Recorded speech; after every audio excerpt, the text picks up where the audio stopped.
नमस्कार प्रेक्षकांनो, मालिकांची दुनिया या चॅनल मध्ये तुमचे स्वागत आहे. ठरलं तर मग या मालिकेमध्ये आपण बघणार आहोत की आता इकडे मात्र महिपत मात्र खूपच आता तोडफोड करतो आणि त्यामुळे प्रिया प्रचंड घाबरते. तेव्हा मात्र आता त्याला नागराज सांगत असतो की अजून काही करायची गरज नाही. ती प्रिया बघ किती घाबरलेली आहे. म्हणजे तर खरं पिस्तूल पण तुझी खाली घे, नाहीतर ती बिचारी या माणसासारखी तिथे पडेल. कारण आता तिने बघितलेलं असतं की तिच्या डोळ्यासमोर महिपतने एका माणसाला मारलेलं आहे. त्यामुळे आता ती प्रचंड घाबरते.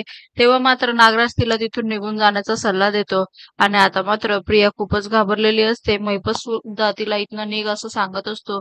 दुसरीकडे अर्जुन आणि सायली सोबत मधुभाऊ आणि चैतन्य गाडीमध्ये घरी येत असतात. तेव्हा मात्र ते बोलत असतात की याचा अर्थ त्या फ्लॉवर पॉटवर कोणाचाच निशाण नाहीये हाताचे, म्हणून मला शंका होती. मला तर आधी वाटायचं हे साक्षी करते आहे, पण आपल्याकडे पुरावे नव्हते. पण आता मात्र पुरावे सुद्धा भेटत आहे आणि हे फक्त साक्षीच नाही, प्रिया सुद्धा करू शकते. तर तेव्हा मात्र आता ती आपल्याला हे कसं सांगेल यावर विषय सुरू असतो. तर मात्र आता अर्जुन चैतन्याला सांगतो, तू एक काम कर, मी सांगतो ते उद्या माझ्या घरी पाठवून दे. तेव्हा चैतन्याच्या लक्षात येतं. तर मात्र आता सायली त्याला विचारते. त्यावर तो हसून म्हणतो, तुम्ही आता उद्या बघाच आणि आपल्या घरामध्ये काय होतं. प्रिया अश्विन सुभेदार यांना खास गिफ्ट देणार आहे मी माझ्याकडनं. आणि हे म्हटल्यावर मात्र आता इकडे सायली विचारात पडते. येणाऱ्या भागात आपण बघणार आहोत की सगळेजण नाश्ता करत असतात. तेवढ्यात मात्र अर्जुन एक इनोलॉप काढतो आणि आता प्रियाच्या हातात देतो.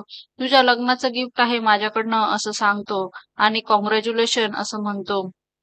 तेव्हा मात्र इकडे प्रिया आनंदाने ते इनोलॉग उघडून बघते, तर त्याच्यामध्ये लीगल नोटीस असते आणि अर्जुन सांगतो, मग आता कोर्टात लवकरच भेटूया. आणि आता तिच्या चौकशीसाठी त्यांनी लीगल नोटीस पाठवलेली असते. त्यामुळे आता तिला अजून एकदा पुन्हा घाम फुटतो. मालिकेच्या अशाच नवनवीन भागांसाठी आपल्या चॅनलला नक्की लाईक करा, शेअर करा, सबस्क्राईब करा.